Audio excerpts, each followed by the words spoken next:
Your doctor told you your blood sugar is too high. That's true. But high blood sugar isn't the whole story.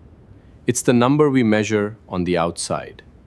Today, I want to show you what's actually happening inside your body when insulin resistance develops, in a way you may never have heard explained before.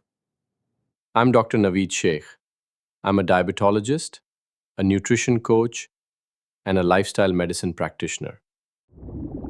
Type 2 diabetes isn't simply sugar in the blood. It involves two problems working together.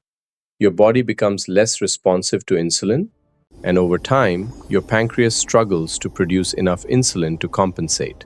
In many people, one major driver behind this is chronic energy surplus, combined with limited safe storage capacity. Picture your body as a system of storage containers. The food you eat supplies energy. Your muscles, liver, and fat tissue are the storage centers. Insulin is the signal that tells those tissues to absorb, use, or store that energy.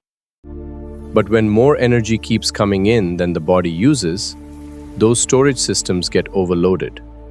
The containers aren't locked, but they stop responding the way they used to. Insulin sends the signal. The cells respond less and less. Your pancreas tries to compensate by producing more insulin. For a while, that keeps blood glucose in range. Eventually, it can't keep up. Blood glucose starts to rise. That combination, insulin resistance plus declining pancreatic output, is central to type 2 diabetes. Here's the part many people are never shown. When your body's safe storage capacity is exceeded, excess energy gets stored as fat inside organs like the liver and the pancreas. This is called ectopic fat, fat in places where it interferes with normal function. Excess liver fat worsens insulin resistance and increases glucose release from the liver. Excess fat within and around the pancreas is associated with impaired function. Reduce excess energy intake. Improve the quality of your carbohydrates. Use your muscles regularly. Reduce excess body fat when it's medically appropriate for you. Give the overloaded system a real chance to recover.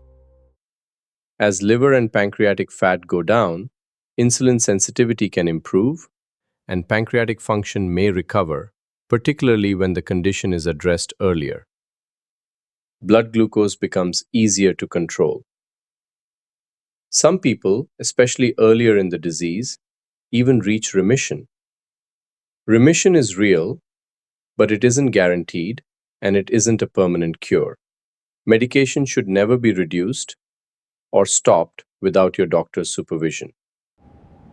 But here's the message I want you to leave with. Your body isn't broken. It's overloaded, and overload can often be reduced.